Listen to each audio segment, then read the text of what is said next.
어제 축구 보셨어요? 아, 보셨어요? 훌륭하십니다. 네.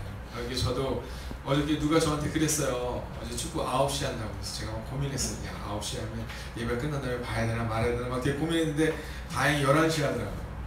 그래서 제가 오늘 울진을 갑니다. 네, 울진을 가는데 운전해서 가요. 네, 운전해서 가는데 또 내일 올라와야 돼요. 네, 그래서 제가 어저께 일찍 잤어요. 일찍 자는데 근데 계속 궁금한 거예요. 궁금하고 막 자면서도 막 황선이 아니죠. 손흥민이 막 하는 막 꿈도 꿨어요. 아침에 일어나자마자 제가 무릎을 꿇고 다 기도하자는 뭐 했을 것 같아요? 네, 맞습니다. 결과를 봤습니다. 근데 2대0으로 이겼더라고요. 근데 16강에는 못 올라간 거예요? 알겠습니다. 어제 2대0으로 딱 본 거를 보고 이제 올라왔습니다. 근데 그때 제 마음에 어떤 생각이 들었냐면, 야, 축구도 우리가 궁금하니까 아침에 일어나자마자 기도하고 바로 제가 다른 거 안 하고 오늘은 축구 먼저 결과를 이렇게 봤어요. 네. 자, 여러분, 이제 제가 아주 중요한 얘기를 여러분과 함께 한번 해보려고 하는 겁니다. 얼마 전에 저희 교육자들이 함께 이제 워크숍을 통해서 과연 우리가 이야기를 어떻게 준비하는 걸 준비하면서 이 근처에 있는 교회들을 다 이제 체크해 본 겁니다. 근데 이 근처에 있는 대형 교회들의 대부분이 60년대, 70년대, 특별히 70년, 80년대 대부분 다 세워진 교회입니다. 그렇지 않은 교회가 거의 없어요. 또는 60년대나 50년대 세워졌다 하더라도 50년 후반 60년대 이때 세워졌다 하더라도 교회가 부흥을 경험하게 된 시기는 70년, 80년대가 황금기였다는 거죠. 대부분 다 교회가 그때 세워지던가 아니면 그때 건축을 하던가 뭐 대부분 그런 거예요. 자, 그랬던 교회가 어느 순간부터 이제 교회의 부흥이 멈춘다는 얘기를 듣는데요. 그런 과정을 거치면서 이제 80년, 90년대를 지나가면서 어떤 일이 발생되냐면 이제 작은 교회들의 몰락이라는 표현을 씁니다. 여러분, 50명 미만의 교회들이 점점 어려워지기 시작했어요. 예전에는 작은 교회로 시작해서 그 교회가 하나님의 세우신 걸 경험하게 되는데 어느 순간부터 50명 미만의 교회가 없어지기 시작합니다. 자, 50명 미만의 교회가 어려워진 겁니다. 그러더니 그 시기를 이제 겪으면서 지금 2000년대를 넘고 2010년대를 넘으면서 지금은 여러분 무엇을 경험하고 있느냐 하면 중형교회의 몰락을 경험하고 있는 겁니다. 자, 이제 2000년이 되기 전에 1990년대 뭐 이번 후반 뭐 이때를 막 지나가면서 작은 교회가 어렵다 이런 얘기를 했어요. 그래서 작은 교회가 어려우니까 이거 어떻게 하나 이런 얘기를 했는데, 근데 중요한 것은 뭐냐면 점점 지금 2000년대로 오면서부터는 중형교회가 줄어드는 현상이 발생됩니다. 여러분, 이거 확인하나 안 하나 뭐 거의 같습니다. 지금 우리 주변에 있는 교회들, 예를 들어서 한 100명에서 한 200명, 300명 되는 이 중형교회들을 돌이켜보면 그러면 그 교회들의 대부분 인원이 줄고 있거나 또는 정체되어 있다라는 거죠. 자, 그러면 이제 앞으로 남은 건 뭐예요? 어떤 교회의 몰락이에요? 네, 대형 교회의 몰락밖에 남아있는 게 없습니다. 근데 지금 그게 나타나고 있죠. 자, 대형 교회가 이 중형 교회나 소형 교회에서 움직이는 비율이 어느 정도냐면 약 90% 정도를 얘기합니다. 네, 대형 교회라고 말하는 교회들의 이거 뭐 제 얘기 아니라 목사님들 고백이에요. 예전 제가 존경하는 지금 고인 되신 하영주 목사님이 늘 말씀하실 때 내가 한국 교회에 큰 빛을 주고 있다. 그 중에 하나는 뭐냐면 우리 교회에 오는 교인들 중에 이 90% 이상이 다 이동신자라는 거예요. 그래서 본인은 그 교회들을 잘 만들어서 또 다른 해외로 선교사로 또는 평신도 선교사로 파생하는 것이 그분의 꿈이다라고 늘 말씀하셨어요. 근데 지금은 대형 교회로 옮기는 비율이 점점 줄어드는 겁니다. 왜요? 네, 모판이 줄어든 거예요. 작은 교회들의 몰락과 중형 교회의 몰락이 있으면서 이제는 대형 교회의 몰락을 눈앞에 두고 있는 겁니다. 그리고 그런 모습이 점점 나타나죠. 작년에 서울연회에서만 몇 명이 줄어들었다고 얘기하냐면 수만 명이 줄어들었다고 얘기합니다. 재정이. 그러면 서울연회, 서울남연회, 뭐 지방에 있는 감리교, 장로교를 뛰시면 얼마나 많은 인원이 줄어들었을까를 우리가 한번 고민해 봐야 됩니다. 자, 그런 어려움을 겪는데요. 그런 어려움을 겪는데 그 이유 중에 하나가 뭐냐면 종교를 대신할 수 있는 뭔가가 들어온다는 겁니다. 영국이 기독교가 몰락하게 된 이유 중에 하나는 뭐냐면 축구라고 이야기합니다. 축구. 자, 하나님 대신에 흔들 수 있는 깃발을 찾은 거예요. 그게 뭐냐면 축구예요. 여러분, 예전에 우리가 생각해보면 부흥회를 참석하기 위해서 막 이틀씩 3일씩 막 그 멀리 갔던 기억 나시죠? 근데 우리 어른들은 기억나실 거예요. 예전에 어디서 교회에서 부흥회를 한다면 부흥회가 자주 없기 때문에 막 진짜 2시간, 3시간 걸려서도 거기 가서 부흥회 참석하고 오고 그랬어요. 지금 그런 겁니다. 어디 축구를 한다 그러면 이틀 전에 3일 전에 가요. 제가 이번에 봤던 월드컵 경기 중에 가장 인상 깊었던 것은 뭐냐면 한 나라에서 약 1만 명 정도의 국민들이 축구를 응원하기 위해서 왔거든요. 근데 그 내용을 보니까 어떤 사람들은 3년에서 5년을 적금을 부었대요. 놀랍죠? 우리가 성지순례를 가기 위해서 적금을 붓듯이 축구 경기를 보기 위해서 이미 4년 전부터 부었다는 거예요. 자, 하나님을 대신하는 것들이 자꾸 생기는 겁니다. 그 이유는 뭐냐 하면 내 중심이 되기 때문에. 자, 오늘 우리가 누구 중심으로 살아가는 것을 돌아보지 않으면 우리나라도 그렇게 되지 않는다는 보장이 없다는 겁니다. 자, 미국 마찬가지입니다. 미국 농구죠. 또는 그들이 얘기하는 미식축구죠. 하나님을 대신하는 것들이 점점 생겨나고 있다는 겁니다. 자, 이제 우리나라도 조만간 국민소득이 3만 불이 되는 때가 올 거예요. 국민소득이 3만 불이 오는 시대가 오면 그때부터 달라지는 게 있습니다. 그게 뭐냐면 종교의 몰락이라고들 말합니다. 자, 그러면 3만 불 시대가 되면 그럼 하나님의 능력이 없어지는 거? 그게 아닙니다. 그때부터는 하나님 중심이 아니라 즉 하나님이 없어도 충분히 살아갈 수 있다는 거예요. 제가 종종 얘기하지만 아이들이 아빠 그럴 때 우리가 어떤 마음이 들어요? 막 힘이 나잖아. 어저께 이은강 목사님이라는 목사님이 그런 얘기 하시더라고요. 이은강 목사님이 대부분 이렇게 일을 하시면서 대학원을 다녔거든요. 이러면서 대학원을 다녀서 낮에는 일하고 밤에 이제 야간 대학원을 다녀서 이제 목회자가 되신 거예요. 근데 야간 대학원을 끝나고만 밤 10시가 넘는데 10시에 딱 집에 들어갔는데 그 당시 4살, 5살이었던 예원이랑 다원이가 기다리고 있더래요.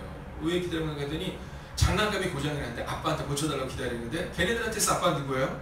네, 뭐든지 다 할 수 있는 사람이 아빠잖아요. 네, 그래서 그분이 뭐라고 설교하셨냐면 밤이 새도록 그걸 고쳤대요. 피곤한지를 모르고. 왜냐면 아빠 그 한마디예요. 근데 요즘은 아버지 이렇게 보는데요. 아버지. 아버지라는 뜻은 뭐예요? 네, 내가 생물학적으로는 당신을 나의 아버지라고 여기지만 그러나 나는 당신 없어도 살아갈 수 있어요가 아버지잖아요. 아버지. 자, 어느 순간부터 우리의 마음 가운데 하나님이 아빠, 아버지가 아니라 예수님 말씀하셨던 아바 아버지가 아니라 그냥 멀리 계신 옆집 아저씨 정도의 아버지로 생각하게 된다는 겁니다. 왜 하나님을 급하게 만들지 못할까? 이유는 단순하고 명료하죠. 우리가 그분을 아버지라고 부르지 않으니까 그분도 급하지 않은 겁니다. 그래, 네가 언제 살아갈 수 있나 보구나. 그냥 놔두는 겁니다. 이스라엘 백성들이 하나님 없이 살아갈 수 있다고 고백했을 때 그래, 나는 너희와 함께 가나안 땅에 들어가지 않겠다 이렇게 말해요.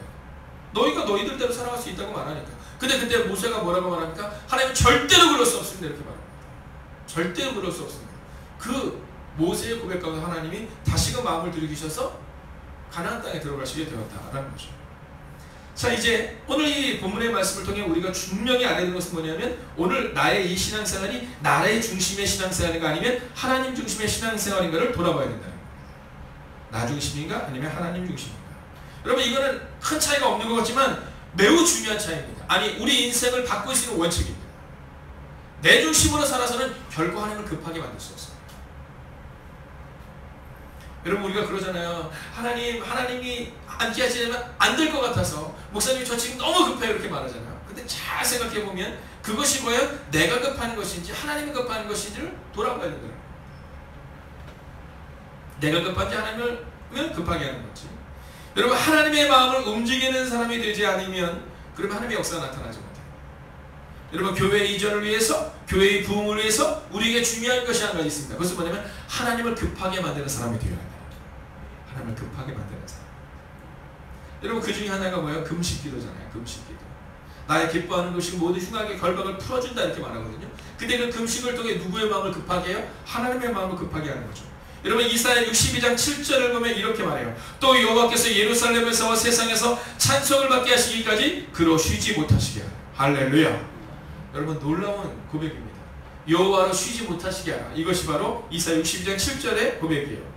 자, 이 고백을 우리 편으로 다시 하자면 주님께서 예루살렘을 세우실 때까지, 한번 따라할까요? 주님께서 우리 가정을 세우실 때까지, 우리 교회를 세우실 때까지 쉬지 못하게 해야 한다. 여러분, 주님이 우리 가정과 우리의 교회와 또는 내 미래를 세우기까지 그분은 쉬시지 못하게 해야 한다. 이게 바로 이사야 62장 7절의 고백이에요. 여러분, 근데 여기는 아주 중요한 전제가 되는 구절이 하나가 있습니다. 그것은 뭐냐면 62장 그 6절을 보면 너희 여호와로 기억하게 하시게 하는 자들아 너희는 쉬지 말며 이렇게 말해요. 너희는 쉬지 말. 여러분, 우리가 그분을 쉬지 못하시게 하기 위해서는 우리가 먼저 쉬지 말아야 된다는 겁니다. 너희가 쉬지 말며 여호와로 쉬지 못하시게 하라. 예루살렘을 세우는 것은 하나님이시다. 그러나 예루살렘을 세울 수 있도록 그 전제가 되는 사람은 바로 너희들이다. 이렇게 말하고 있다는 거예요. 너희는 가만히 있어서는 안 된다. 늘 상기시켜드려야 된다. 이게 바로 오늘 본문이 우리 가운데 주는 말씀이다. 여러분, 오늘 하나님께서 급하게 하는 장면이 나와요. 여러분, 성경은요 여호와께서 급하게 하는 장면이 나오지 않거든요, 거의. 근데 오늘 여호와께서 아브라함아 아브라함아 라고 급하게 2번이나 부르는 장면이 나와요. 아브라함아 아브라함. 여러분, 저는 여러분의 가정 가운데 이 놀랍고 위대한 은혜가 임하기를 주의 이름으로 축원하겠습니다. 사랑하는 나의 딸아, 사랑하는 나의 딸아, 사랑하는 나의 아들아, 나의 아들아. 그분이 우리에게 전하지 않고 견딜 수 없는 거예요. 저는 말씀을 볼 때마다 늘 생각하는 게 있어요. 그것은 뭐냐면, 이 은혜가 우리 가운데 있으면 좋겠다. 이 은혜가 우리 교회 가운데, 우리 교회 성도님들의 가정 가운데 있으면 좋겠다라는 고백이에요. 여러분, 제가 한번 여러분에게 선포하겠습니다. 한번 크게 안내해 주십시오. 여러분, 하나님께서 여러분을 보시고 마음이 급하여 견딜 수 없는 그 뜨거운 마음으로 여러분의 가정을 세우실 것입니다. 여러분, 이것이 바로 오늘 하나님의 우리가 되시는 말씀이에요. 하늘에서부터, 여러분, 하늘에서부터 그를 불러 이르시되, 얼마나 급했으면 여호와의 사자가 그를 향해서 뭐라고 그래요? 아브라함아 아브라함아 이렇게 부르는 거예요. 이제 내일 우리가 12절부터 이제 결론을 다시 한번 보게 될 것입니다. 여러분, 하나님의 마음이 어떤지, 하나님께서 우리를 위해서 일평생을 살아냈던 아브라함의 삶을 보게 될 거예요. 근데 그 이전에 그 아브라함이 어떤 삶이었느냐를 오늘 보는 겁니다. 10절 같이 한번 읽어볼까요? 함께 있습니다. 시작.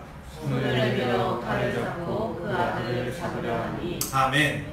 여러분, 여기서는 우리가 단순한 3가지를 보아야 됩니다. 첫 번째는 뭐냐면, 하나님을 급하게 만드는 사람들에게서는 삶을 드려야 한다는 거예요. 즉 행동해야 한다라는 겁니다. 여러분, 하나님이 일하시도록 하기 위해서는 우리가 먼저 이렇게 반응해야 하는 거예요. 손을 내밀어 칼을 잡고 그리고 그 아들을 잡으려 하니. 여러분, 흉내만 낸 게 아니에요. 여기까지만 가야지 이게 아니에요. 오늘 아브라함은 손을 내밀어 칼을 잡았고 그 아들을 잡으려 했다라는 겁니다. 여러분, 여기서 억울했다는 장면이 늘 있습니다. 그것은 누구냐면 다윗이죠.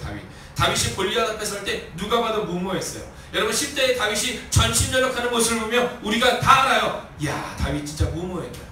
여러분, 누가 봐도 알아요. 하나님께서 분명히 너의 아들 이삭에게서 아들 주겠다고 하는데 그 아들 이삭을 바치려고 하는 거예요. 그 아들을 죽이려고 하는 거예요. 누가 봐도 무모한 겁니다. 왜입니까? 여러분, 2번째 스텝은 뭐냐면 하나님을 신뢰했기 때문이라는 거예요. 하나님을 신뢰했기 때문에. 여러분, 다윗이 골리앗을 향해서 나아가고 돌리면서 나아갈 수 있었던 이유는 하나님을 신뢰했기 때문이에요. 다윗의 고백을 보세요. 너는 칼과 창과 단창으로 나오지만 나는 누구의 이름으로? 여호와의 이름으로 너에게 나아간다. 이렇게 말합니다. 너는 칼과 창과 단창으로 나오지만 나는 만군의 여호와의 이름으로 내게 나아간다. 할렐루야. 네. 여러분, 이 신뢰가 있었기 때문에 다윗이 나갈 수 있었다는 거예요. 여러분, 로마서 4장 18절을 보면 아브라함의 고백이 나와요. 아브라함을 향해 성서는 이렇게 기록합니다. 바랄 수 없는 중에 아브라함을 믿었다. 여러분, 아들이 없었지만 하나님을 믿었고, 그리고 그는 그 아들을 다시 살리실 것을 믿었다라는 거예요. 여러분, 아브라함이 생각 없이 그 아들을 바친 것이 아니라 맹목적으로 그 아들을 바친 것이 아닙니다. 여러분, 기독교라는 종교는 맹목적인 종교가 아니에요. 기독교라는 종교는 아들을 바치는 종교가 아니에요. 그 당시에 고대 근동에서는 아들을 바쳤습니다. 하나님을 신뢰합니다, 하나님을 사랑합니다 표현은 아들을 바쳤어요. 그걸로 끝이었습니다. 그러나 오늘 아브라함은 그게 아니에요. 다시 살리실 것을 믿는 믿음으로 바쳤다는 거예요. 여러분, 맹목적인 신앙을 주님은 원하지 않았어요. 이렇게 그냥 하면 되겠지가 아니라 이렇게 했을 때 하나님이 다시 살리실 것을 믿었던 그 분명한 신뢰를 가졌던 아브라함. 여러분, 그 아브라함과 같은 믿음을 가지십시오. 그래야 하나님이 급하게 움직이세요. 그냥 바치는 게 아니에요. 여러분, 이 장면을 보면서 그 아들을 어떻게 바칠 수 있을까가 아니라 어떻게 그 아들을 바치고 다시 살리실 것을 믿을 수 있었을까. 여러분, 바로 그 믿음이 이 아브라함을 통하여 하나님의 마음을 급하게 만들었다는 겁니다.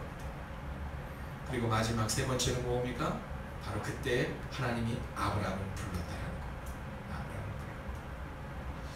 여러분, 자, 한번 생각해 보십시오. 우리가 하나님을 부르며 기도합니다. 하나님을 부르며 기도합니다. 오늘 성경에는 아브라함이 하나님을 부르며 기도하는 장면이 나오지 않습니다. 하나님이 아브라함을 부르는 장면이 나옵니다. 우리는 하나님을 부르는데 오늘 성경은 하나님이 아브라함을 부릅니다. 야야야 너 그렇게 하면 되겠니? 라고 하나님이 아브라함을 여러분, 우리는 말이 앞서는 사람이 되어서는 안 됩니다. 우리는 생각이 앞서는 사람이 되어서는 안 됩니다. 우리는 맹목적인 신앙을 가져서는 안 됩니다. 오늘 아브라함이 하나님을 신뢰함으로 행동했던 거죠. 여러분, 그렇게 하나님의 마음을 급하게 만드는 여러분이 되십시오. 기도하겠습니다.